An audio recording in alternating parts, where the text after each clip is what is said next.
Introduction, ce petit enseignement, spécialement pour les chrétiens. Les chrétiens, vraiment, ne font même pas un effort pour connaître qui est Jésus.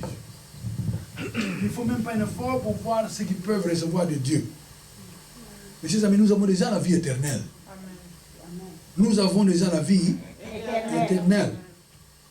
Et nous voyons ici au verset 19. Voilà ce que dit le car Dieu a voulu faire habiter toute plénitude en qui? En lui. En lui. Et Paul précise dans cette même épître, en lui habite corporellement toute la plénitude de la divinité. Colossiens 2,9. Colossiens 2,9. Car en lui habite corporellement toute la plénitude de la divinité. Et vous avez tout pleinement en lui, qui est le chef de toute domination et de toute autorité. Il est très important, mes chers amis, quand vous regardez toutes ces choses-là, le monde pour vous n'a plus de valeur. Il ne faut pas donner, mes chers amis, la valeur que tu donnes au monde aujourd'hui. Beaucoup de gens donnent la valeur. Moi, j'ai vu, j'étais à Paris. On devait aller à Kinshasa, on arrive à Paris. Nous étions dans la salle d'attente, on attendait pour que nous puissions rentrer dans l'avion. Mais à la salle d'attente, avant qu'on nous rendions dans la salle d'attente, il y avait des gens qui se battaient pour pouvoir peser leurs bagages, tout ça. Il y avait beaucoup de monde, beaucoup de Congolais. Il y avait un type qui est là, en costume, tout ça, avec, je crois, il avait 4 valises. 4 de gros valises. Alors on lui dit, mais ces 4 valises, ça va vous coûter beaucoup trop d'argent. Il regarde tous les Congolais, il est mécontent. Il dit, après tout, les valises ne vous appartiennent pas, ça m'appartient. Taisez-vous. Bon, on a pesé tous les valises, tout ça. Il a payé beaucoup d'argent. Nous sommes rentrés à l'intérieur. On arrive à l'intérieur, on est là. Nous sommes assis dans la salle d'attente pour que nous puissions rentrer dans l'avion.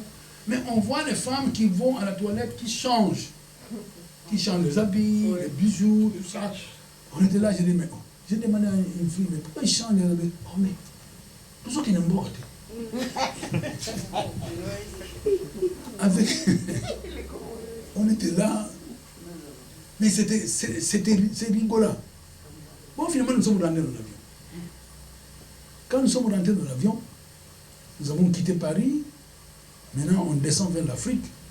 Finalement, nous avons vu ces garçons-là qui avaient tous ces bagages là-bas. Il partait à la toilette, puis il est tombé. Il est tombé par terre. Finalement, les hôtels sont arrivés. Ils ont pris ces garçons. Est-ce qu'il n'y a pas d'infirmier ici? Il y a un infirmier, un médecin est arrivé. On a vérifié. Mais le type, on ne sait pas ce qui se passait. Finalement, on le fait asseoir. Il était là. Et moi, je suis arrivé là-bas. En dernier, j'arrive là, je regarde les garçons. J'ai dit aux hôtesses, ce monsieur, il n'est pas malade. Il a volé la température. La température a monté. Il a été malade. Je dis, non, il n'est pas malade.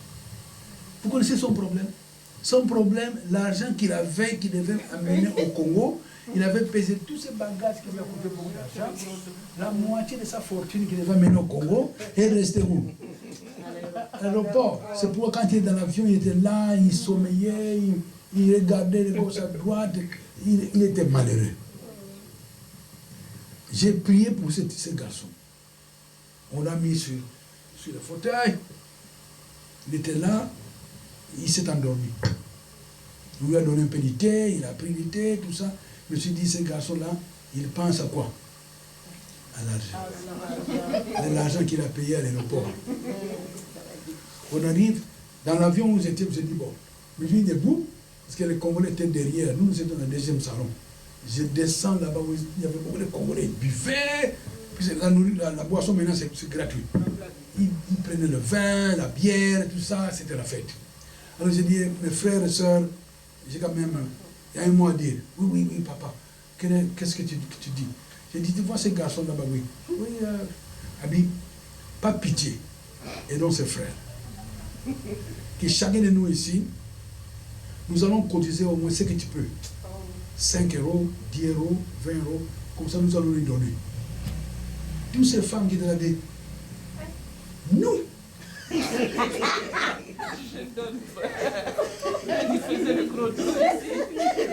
À l'aéroport, pendant qu'on pesait ces histoires, il était comme un millionnaire. Et aujourd'hui, dans l'avion, on le voit comme un chien, comme une poule. Mais les Congolais sont difficiles. J'ai dit, mais écoutez, ne voyez pas ça. Aidons notre frère. Non, ils n'ont pas aidé, non. Continuez à boire. À Kinshasa, nous sommes descendus de l'avion. On a même amené une chaise roulante. Quand nous sommes descendus dans l'escalier, j'ai dit à cet homme, ne montez pas sur les chaises roulantes. Ça, c'est le truc de Satan. Marche avec moi. Okay? Je n'ai pris la main, nous avons marché. Et les chaises roulantes, il a carrément oublié les chaises roulantes. Il me dit, mais toi, tu es qui? Je suis un frère. Un frère qui t'aime. Et nous sommes sortis de l'aéroport. À l'aéroport, vous voyez qu'il est sorti. Et il a pris connaissance. Quand vous avez Jésus, vous n'avez pas des choses pareilles. Nous parlons bien de qui? De Jésus. Parce que les gens viennent à l'église pour écouter un sermon. Non. Nous sommes là, nous voulons vous apprendre cet évangile de Jésus. La parole de Dieu qui peut changer votre vie. Tu n'étais rien, mais tu deviens quelqu'un en Christ. En Christ, tu deviens une personne. En Christ, tu n'étais rien. Ton mari n'avait rien. Tu es femme, tu n'as rien. Mais ton mari devient maintenant un mari qui est respectueux. Parce que la parole de Dieu. Il peut te changer. Beaucoup de gens n'arrivent pas à comprendre ce que peut faire l'évangile. Vous êtes là parce que ici, il y a des gens qui sont ici. Oh, tu habites où? À Bruxelles. Okay. Et si tu as été au Congo depuis que tu es venu ici? Oui, je suis ici à Bruxelles il y a 30 ans. Je n'ai jamais été au pays. Qu'est-ce que tu fais ici? Oh, j'ai travaillé un peu, mais ça m'est arrivé. Ma femme est partie. Aujourd'hui, je suis ici. Je dis, mais tu ne peux pas rentrer au Congo. Moi, j'ai vu ce garçon ici à Bruxelles. Il me parlait en lingala. Il dit, pasteur, comme ça, rentrer au Congo, comme ça. Mais tu vois, quand nous avons Jésus, tu peux aller n'importe où. Amen. Avec ce que tu as. Amen. Ce que tu as, tu es une prince. Amen. Une princesse. Amen. C'est très important, mes chers amis. Quand nous avons Jésus, il y a beaucoup de choses que tu avais peur de ça, tu avais peur de ça. Non, tu n'as plus peur. Amen. Parce qu'en Jésus-Christ, tu peux avoir n'importe quoi. Nous rentrons dans l'aéroport de Kinshasa. On sort de l'aéroport, on vérifie nos bagages. Mais nos bagages, ils ne veulent pas le vérifier. Il dit, mais vous avez trop de bagages. Amenez ça ici. On amène ça dans une salle là-bas. Mon épouse avait des valises, avec des sacoches. Ah, mais vous avez quand même trop de valises ici. Ils étaient très mécontents. On arrive dans la salle. Il dit, mais maman ne doit pas rentrer. Il n'y a que papa qui rentre. Mon épouse était déjà mécontente. J'ai dit, elle est dans la salle d'attente. On attend. Et ils viennent. Il y a une femme qui vient là-bas. Bon, ouvrez cette valise. J'ai commencé à ouvrir. Il y a un autre commandant qui vient. Oh, il faut attendre moi aussi. Moi, je dois être là aussi pour voir. Le commandant qui vient. Ça, c'est mon bouton. Aujourd'hui, ça n'existe plus. Et je regarde le type qui vient, lui, je dois être là aussi. Ils ouvrent la valise. Il y a une autre femme qui vient, militaire. Il vient. Il dit, attendez, moi aussi, je dois être là. Alors, ils ouvrent la valise. Quand ils ont ouvert d'abord la valise de mon épouse. Quand ils ont ouvert, il y avait des bandes hygiéniques de femmes au-dessus. Les militaires qui prennent ça, ils voulaient ouvrir. Il y a la femme qui dit, mais non, c'est pour les femmes. Quand on peut mettre des diamants dedans, hein. Les diamants peuvent se trouver. C'est pas possible. Il a quand même, non, il a ouvert, ce sont des cotons qui se parpeillaient, tout ça. Alors j'étais là, j'ai pris en langue, j'ai dit, oh Seigneur, nous acceptons. 10 minutes plus tard, je vois un collègue qui venait, que je connaissais. Il était PDG d'une société là-bas, qui descendait avec le directeur général de l'aéroport. Il descend dans l'escalier, il vient. Il dit, oh, pasteur, vous êtes arrivé, je savais que vous viendrez aujourd'hui. Il m'a embrassé. Le directeur est venu, mais c'est notre pasteur. Oh, il vient d'arriver, oui. Alors, il dit, mais pasteur, mais qu'est-ce que vous faites ici? Il dit, mais on doit vérifier tout. Quoi? Et tous les militaires étaient là.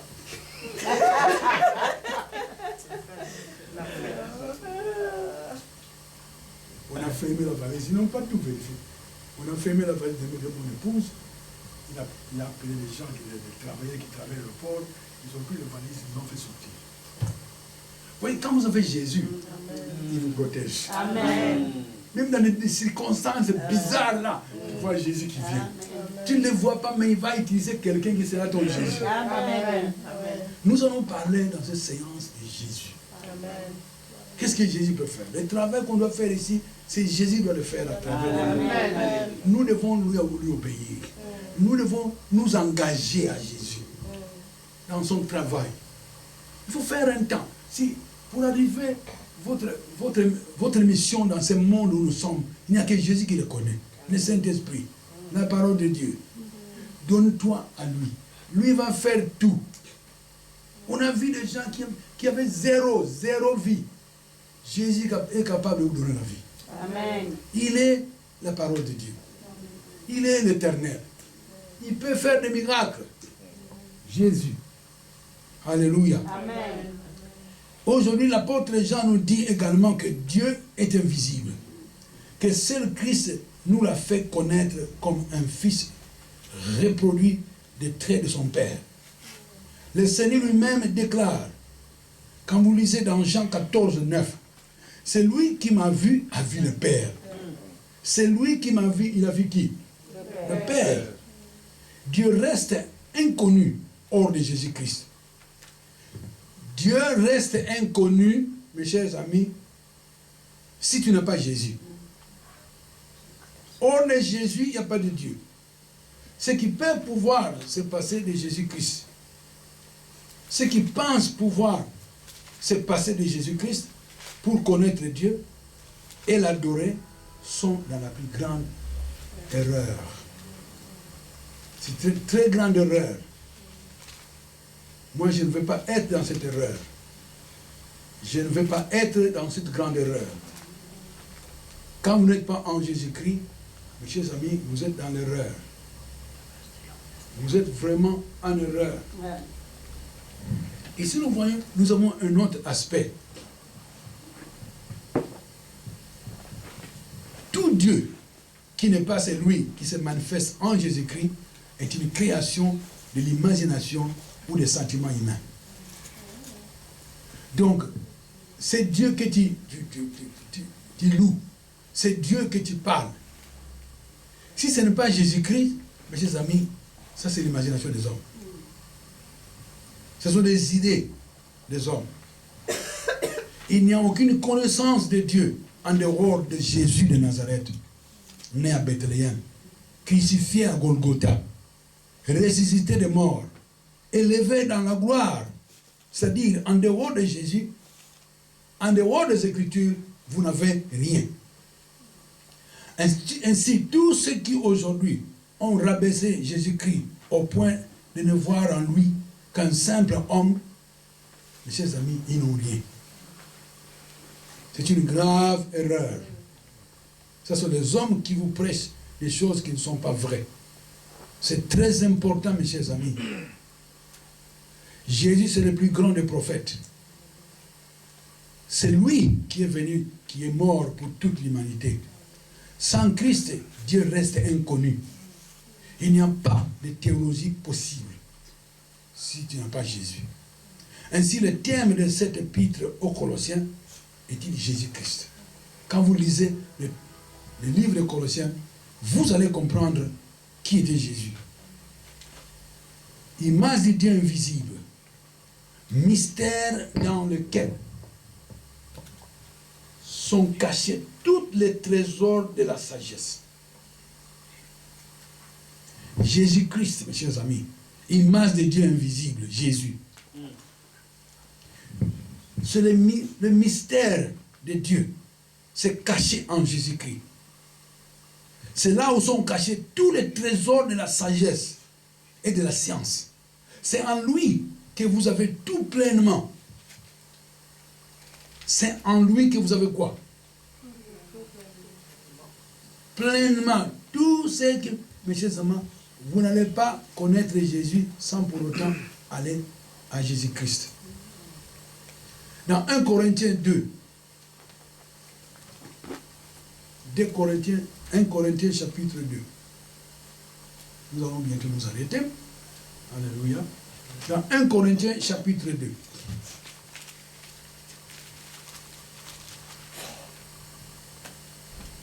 « 1 Corinthiens chapitre 2 au verset 7. Au verset 6, nous lisons. Cependant, c'est une sagesse que nous prêchons parmi les parfaits. Sagesse qui n'est pas de ce siècle, ni des chefs de ce siècle qui ont été réduits à l'impuissance. Nous prêchons la sagesse de Dieu mystérieuse et cachée, que Dieu, avant le siècle, avait prédestiné pour notre gloire. Sagesse qu'aucun chef de ce siècle n'a connue. Car s'il l'avait connue, il n'aurait pas crucifié le Seigneur de la gloire. S'il savait qui était Jésus, qu'est-ce qui était caché en Jésus, il n'allait pas le crucifier. Wisdom, ce mystère, mes chers amis, ce n'est pas de la magie, mais c'est quelque chose qui est caché. Quelque chose qui est caché dans la Bible, c'est caché, c'est un mystère. Dans Romains chapitre 16,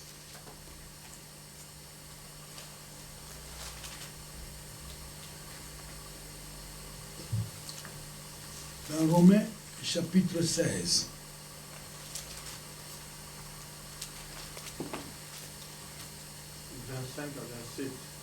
quand nous lisons dans verset 25, nous lisons: à celui qui peut vous affermir selon mon évangile et la prédication de Jésus-Christ, conformément à la révélation du mystère caché pendant des siècles. Ce mystère était quoi? Caché.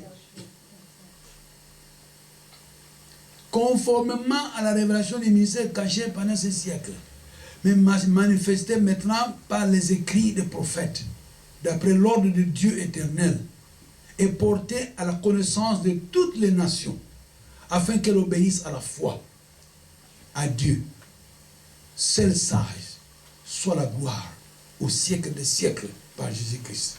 Amen. Amen. Mais vous voyez que, mes chers amis, ce mystère était caché. Aujourd'hui, ça a été quoi?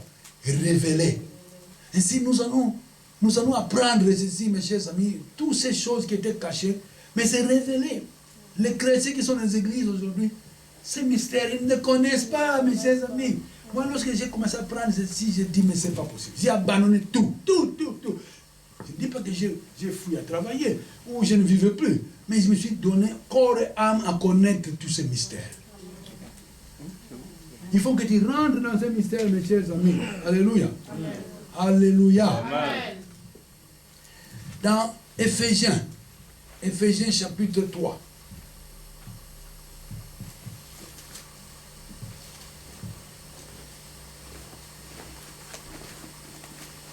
Dans Éphésiens chapitre 3. Dans Éphésiens chapitre 3. Alléluia.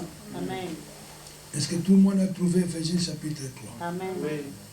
Verset 3. À cause de cela, moi, Paul, verset 1, le prisonnier du Christ, pour vous païens, si du moins vous avez appris comment j'ai fait part de la grâce de Dieu, qui m'a été confiée pour vous, c'est par révélation que j'ai eu connaissance de quoi? Des mystères sur lesquels je viens d'écrire un peu de mots.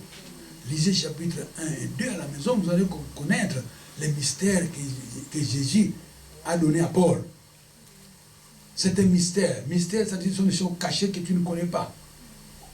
La connaissance qui est dans ces mystères en Christ. Dans verset 9, nous sommes toujours dans Éphésiens chapitre 3, 9. Alléluia. Verset 8. À moi qui suis le moindre de tous les saints, cette grâce a été accordée d'annoncer aux païens les richesses incompréhensibles de Christ. C'est-à-dire, il y a beaucoup de gens qui sont dans l'église aujourd'hui qui ne connaissent pas qui est Christ. Il y a beaucoup, chers amis, il y a beaucoup à connaître en Christ que nous ne connaissons pas. Amen. Et nous disons des chrétiens. Il est, verset 8. à moi qui suis le moindre de tous les saints, cette grâce a été accordée d'annoncer aux païens les richesses incompréhensibles de Christ. Les gens ne comprennent pas qui est Christ. Et de mettre en lumière le moyen de faire connaître quoi? Les mystères cachés de toute éternité en Christ, qui a été toute chose, qui a créé toutes choses. C'est pourquoi les dominations, les autorités dans les lieux célestes connaissent aujourd'hui par l'Église la sagesse infiniment variée de qui? De Dieu. Donc tout ce monde que nous vivons, même les démons, ils doivent connaître Jésus, le mystère caché par nous les chrétiens. L'Église, c'est l'Église qui révèle tous ces mystères dans le monde. Mais l'Église marche dans l'ignorance. Moi, j'étais je suis allé voir quand maman vivait encore. Je suis allé chez maman, j'arrive, c'était le soir, un mardi soir. J'arrive chez maman, je m'assois, on va voir un peu, et puis il dit, mais mon fils, aujourd'hui, mardi, nous avons une étude biblique. Est-ce que tu peux nous enseigner? Pas de problème. Tu n'es pas trop fatigué, mais non. Kinshasa dit qu'ici, c'est 150 km, ça c'est rien.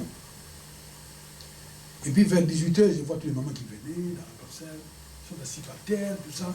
Moi, je pourrais une petite chaise de rien du tout, là, je m'assois. Il y a une maman qui était là, qui se révolte.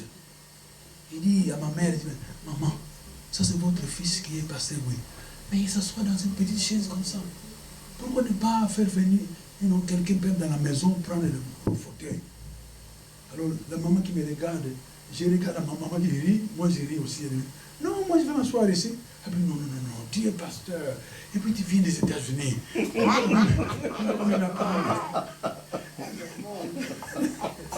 Le gros fauteuil dans la maison. J'ai dit à toutes ces femmes, je dis, mais je suis grandi ici, ça c'est ma maison, c'est notre maison. Je peux m'asseoir par terre. Pour moi, ce n'est pas un problème.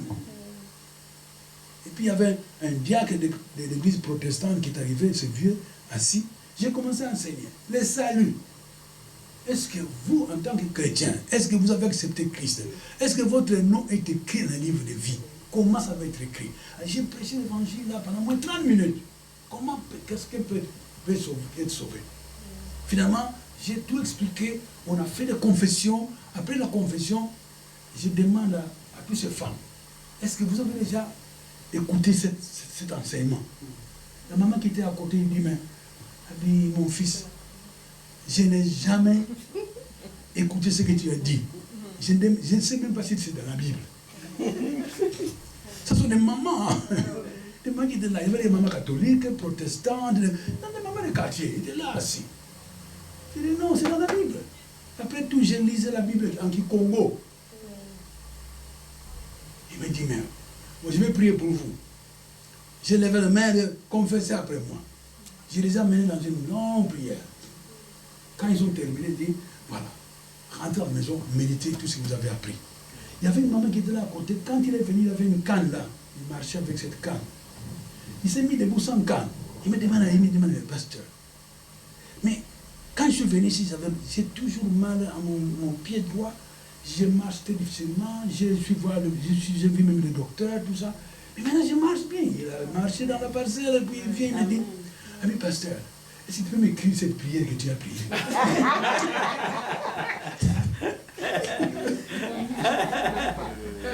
J'ai dit, mais cette prière, on peut la changer n'importe quelle direction.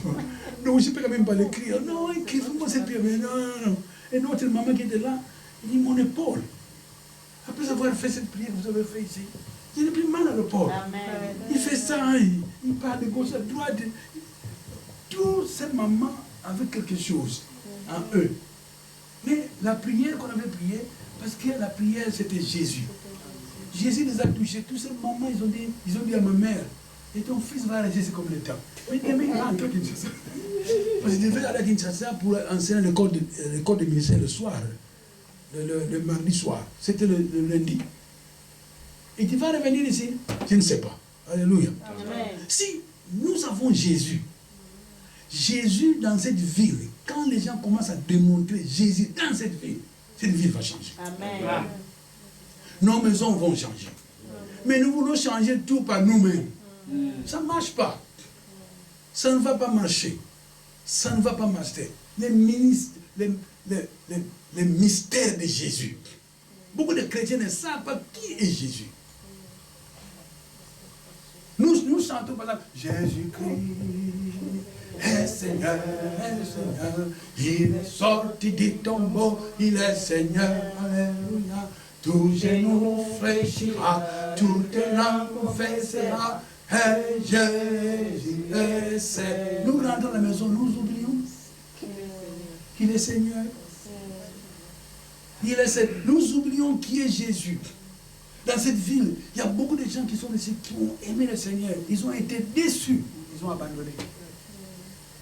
Je viens à Bruxelles de temps en temps. Alléluia. Amen. Et les gens me posent la question, comment tu as trouvé ces frères? Mais nous nous sommes rencontrés, c'est une longue histoire. Alléluia. Amen. Mais on est là, j'aime ces frères, avec sa femme, sa famille. Alléluia. Amen. Donc pour moi, venir ici, enseigner la parole de Jésus, pour moi, ça me fait plaisir. Amen. Parce que le Seigneur m'a dit, va. Il m'a dit, va aider ses frères. Amen. Le jour où ses frères me diront que, non, je ne veux plus que tu viennes plus à Bruxelles. Je me parle de Paris, je m'en vais. Le Seigneur m'a dit, allez dans le monde. Amen. Faites de toutes les nations mes disciples. Amen. J'étais en Tanzanie, je ne parle pas Swahili. Au Congo, on parle Swahili, mais en Tanzanie, j'ai écouté les Swahili qui est différent du Congo. Vraiment, c'est le beau Swahili. À Dar es Salaam. J'étais là. Et dans l'église, il y avait 2000 personnes où il y avait même des musulmans qui se sont convertis il y a quelques mois, quelques jours. Ils étaient là. Et j'ai commencé à enseigner. Tous les musulmans me regardaient, tout ça. De passer à côté de tous ces femmes-là qui vous voyez sont des musulmans. Mais quand ils viennent dans l'église, ils sont très contents. Ils étaient là. Mais le Seigneur a fait qu'ils puissent quand même toucher la puissance de Dieu. La personne qui était à côté de moi, c'est lui qui traduisait. Il interprétait. Mais de temps en temps, moi j'ai passé de l'autre côté, lui passait de l'autre côté, on s'est cogné de temps en temps. Je lui dis, mais pourquoi tu bouges? Reste là. Finalement, j'ai posé le micro. Quel est ton problème? Et il dit, voilà, quand tu viens de ce côté-là, mon oreille ici, je n'entends pas. Depuis très longtemps. J'entends de ce côté. C'est pourquoi quand tu passes de côté, je dois faire la sorte que je vienne de ce côté pour que je puisse écouter ce que tu dis. Autrement, je n'ai pas de problème pour pouvoir interpréter. Donc, l'oreille, si vous n'écoutez rien, non, je n'écoute pas. J'ai posé le micro, j'ai pris mes deux doigts, j'ai mis dans les deux oreilles. J'ai crié, là j'ai crié très fort en anglais. You damn deaf spirit. Come on! Et j'ai vu l'homme qui fait.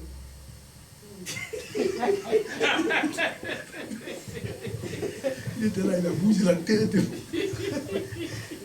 J'ai dit, oh, mais là tu écoutes. J'ai dit, fais ici, mettez ton doigt. Mets son doigt. J'ai dit, Alléluia, Alléluia, Alléluia, Alléluia. Il a sauté, il a couru. Et tu vois maintenant tous ces mamans musulmans qui étaient dans la salle. Leur action, il dit, mais ça c'est vraiment Jésus. Amen. Ça c'est vraiment qui? Jésus. C'est pas moi qui l'a fait. Je ne peux pas guérir même pas un chien. Mais Jésus est capable de le faire. Amen. Parce que si on avait assez de puissance de guérir n'importe quoi, nous allons tous aller à l'hôpital et faire quoi? Guérir tout le monde. Mais quand nous allons à l'hôpital pour prier pour les malades, nous allons par le nom de Jésus. Amen. Les saints de Dieu avec nous. Nous prions au Seigneur pour pouvoir toucher ces gens qui sont à l'hôpital. Les mystères de Jésus. Amen. Les chrétiens n'arrivent pas à comprendre ces mystères de Jésus. Ils voient seulement sa misère. L'homme voit sa misère. Il dit, mais pasteur, avec les souffrances, mais pourquoi c'est Jésus-là? Mon père souffrait là-bas, il n'a rien fait. Mais qu'est-ce que ton père a fait? Travaillons avec Jésus. Ce monde est parti, mes frères. Ce monde est parti. Regarde ton frère, le monde est parti. Le monde est parti. Ce monde est parti. Alléluia. Voyons encore 2 versets ici. Alléluia. Voyons encore ici dans Jésus est Seigneur. Ici, nous voyons dans Éphésiens chapitre 1. Éphésiens chapitre 1 au verset 7. En lui, nous avons la rédemption par son sang. Le pardon des péchés. En qui? En lui, Jésus. En lui, nous avons la rédemption, le rachat, rédemption, rachat. Nous avons été rachetés par son sang. Le pardon des péchés, selon la richesse de sa grâce. Verset 8. Et que Dieu a répandu abondamment sur nous par toute espèce de sagesse. Toute espèce de quoi? Dieu a utilisé la sagesse et l'intelligence. Verset 9. Voyez verset 9. Et nous a fait connaître quoi? Les mystères de sa volonté. Est-ce que vous connaissez les mystères de la volonté de Dieu? Les chrétiens n'arrivent pas à le savoir. Les mystères de sa volonté, selon le bienveillant dessein qu'il a formé en lui-même, pour les mettre en exécution, lorsque le temps sera accompli, de réunir toutes choses en Christ, celles qui sont dans les cieux, celles qui sont sur la terre. En lui, nous sommes aussi devenus héritiers. Héritiers, mes chers amis. Là, les chrétiens, c'est le moment de se crier Alléluia. Alléluia. Les baptistes, là, ils peuvent crier Alléluia. Alléluia. En lui, nous avons aussi devenu héritiers, ayant été prédestinés suivant les plans de qui? De celui qui opère toutes choses d'après le conseil de sa volonté. Alléluia.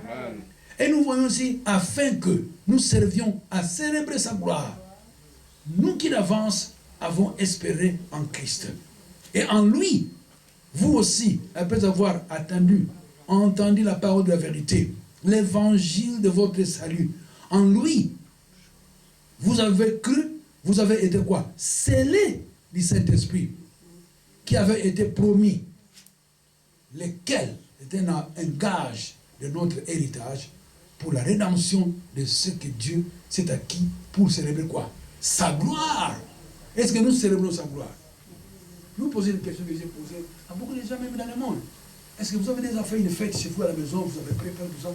Nous allons glorifier le Seigneur parce qu'il nous a sauvés. On va faire une fête. Nous allons manger, nous allons chanter. Est-ce que vous avez déjà fait ça? Non. Vous ne le faites pas pour moi. Alléluia. Alléluia. Moi, j'ai dit crie Alléluia, je suis sauvé. Alléluia, je suis co-héritier avec Christ, héritier de Dieu. Je m'en fous quelle vie je vis ici. Dieu me voit. Alléluia. Amen. Mais les enfants de Dieu, ils sont là. On dit qu'ils sont cramponnés dans leur misère. La misère. Aujourd'hui, avec tout ce qui s'est passé, moi j'étais à Los Angeles. Il y a un pasteur qui me dit, mais on m'a dit que tu partais à Bruxelles. Oui, j'ai pris à Bruxelles. Oh, mais tu as entendu ce qui se passe là-bas. Il a ouvert les yeux. C'est Dieu qui l'a ouvert. Pourquoi? C'est la peur. C'est la peur. Non, on n'a pas peur. Tu ne me fais pas peur. Alléluia. Amen. Alléluia. Amen. Satan travaille dans la peur. Mais Dieu travaille dans la foi. Amen. On peut vous faire la peur, tout ça, mais non. En Dieu, il n'y a pas la peur. On n'a pas reçu l'esprit de la peur. Amen. Alléluia. Amen. Nous avons reçu notre esprit. Après tout, l'esprit de Dieu est en nous. Je vous ai dit la fois passée quand j'ai dit, cette femme, dans la douche, est en train de se baigner. Il doit aller à l'église, à l'étude biblique. En se baignant, il y a un type, parce que ce sont des condos, des grandes maisons où les gens louent. Mais l'homme qui habite de l'autre côté, c'est un célibataire. Mais il veut toujours approcher cette femme, mais il n'arrive pas à l'approcher. Ce jour, il a dit non, cette femme-là, quel que soit le problème, je vais rentrer à sa maison. Mais il est venu à la porte, il a touché la porte.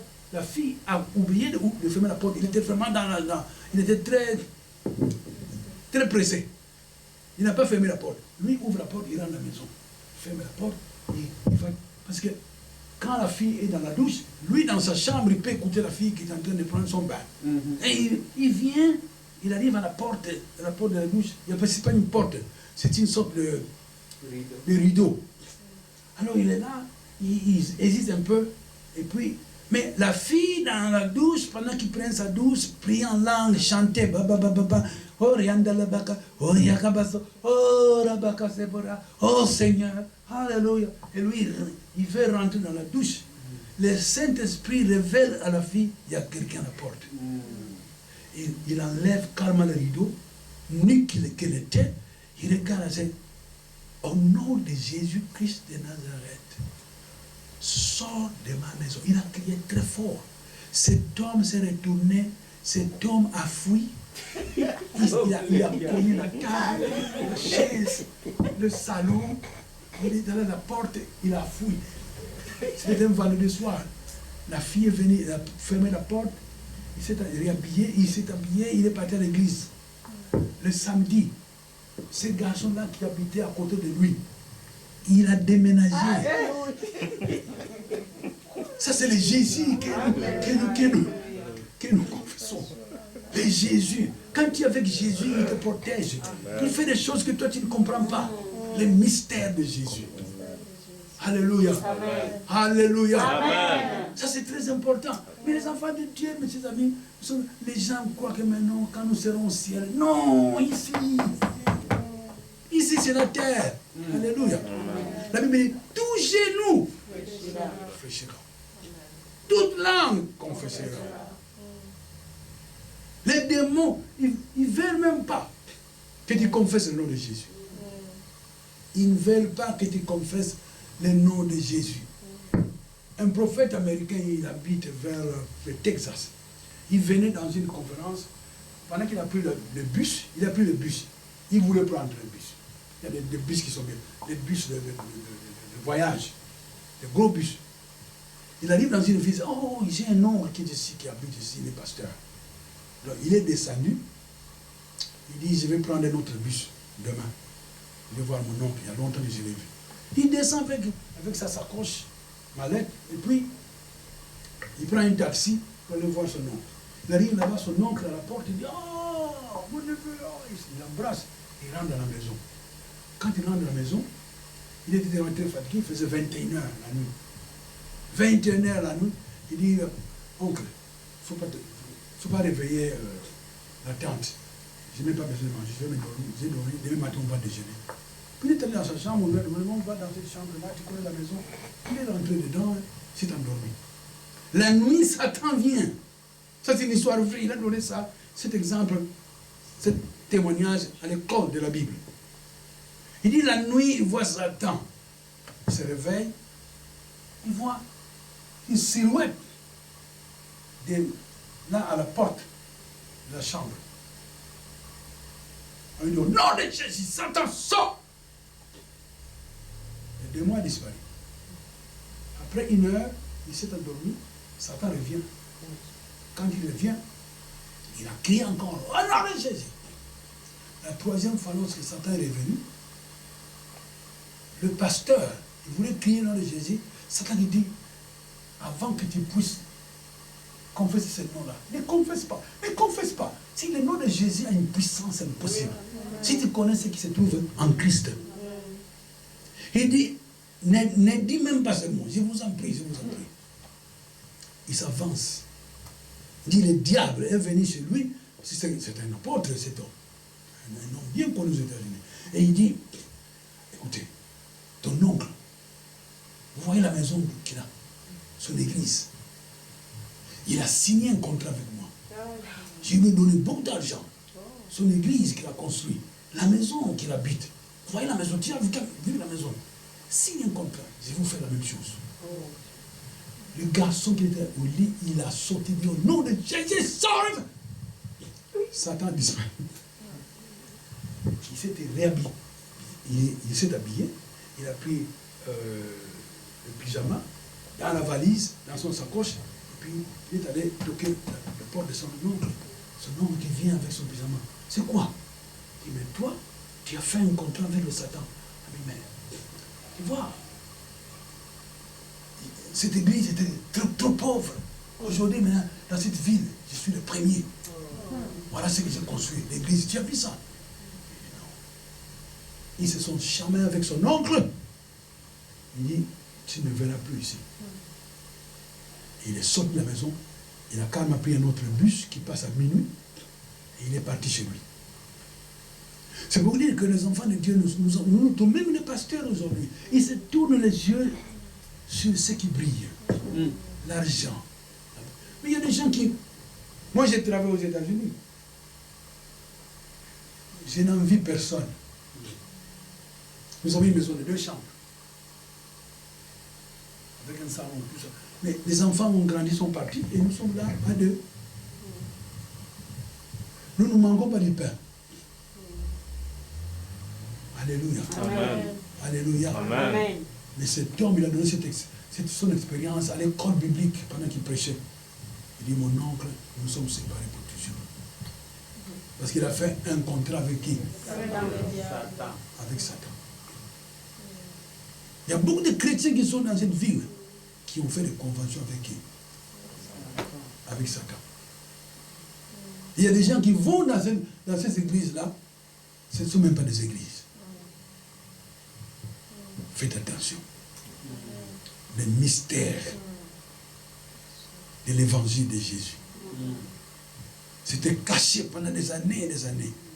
Aujourd'hui, c'est révélé à nous. Mais dans les églises, on n'enseigne pas ça. Même si il faut enseigner 30 minutes, ça va. Le dimanche, enseigne ce mystère pendant 30 minutes, que les gens connaissent qui est Jésus. Jésus, il est Dieu. Il est capable de changer votre vie.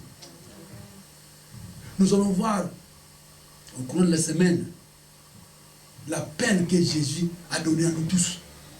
Chacun ici a son appel. Tu dois arriver à connaître ton appel. Mais pour que tu puisses connaître ton appel, mes chers amis, il faut te donner corps et âme à Jésus. C'est comme dans un travail. On t'engage aujourd'hui, demain tu ne seras pas un administrateur. Tu dois passer dans les étapes dans cette société pour que tu puisses arriver à devenir un directeur ou un administrateur ou je ne sais quoi. Ce n'est pas le jour où le lendemain tu vas devenir un administrateur. En Christ, c'est la même chose. Tu ne deviens pas un prophète comme Kenneth Hagin après 6 mois. Non. Tu as un temps. Il y a même des épreuves que vous devez passer. Des épreuves où les gens même veulent abandonner. Quand on est dans le royaume de Dieu, Satan fera tout. Même Dieu va permettre certaines choses pour te tester, pour voir est-ce que vraiment il est converti. Parce que Dieu ne pourra même pas donner sa puissance divine sur ta main pour pouvoir exercer toutes ces puissances de Dieu pour détruire les œuvres du diable et pendant que tu n'es vraiment pas engagé. Non. Beaucoup de gens font des erreurs. Les gens croient que non, nous devons quand même ressusciter les morts. Nous allons ressusciter les morts. Mais ce n'est pas toi qui ressuscites les morts, c'est Dieu. C'est Jésus qui le fait. Mais il doit avoir confiance en toi. Amen. Si tu n'as pas confiance en toi, Dieu ne va pas libérer sa puissance dans ta vie. Kimbangu, dans le bas Congo, chez nous au Congo, il a fait des miracles. Kimbangu, il n'a pas eu cette privilège de pouvoir aller dans les rues. Oh, moi, je suis Kimbangu. Non. Je donne ce témoignage, mais pasteur Kimbangu, la tante de mon père, lépreuse, avec son ami, à pied. Kimbangu fut arrêté en 1921. Papa est né en 1904. Papa nous dit, sa tante était lépreuse avec son ami. Ils ont marché à partir de Mdemba, chez les Bamboma, à pied, jusque vers le fleuve, chez les Ngombe, à pied. Ils ont fait 1 mois à pied. Lépreuse. Quand ils sont arrivés à 15 km du village,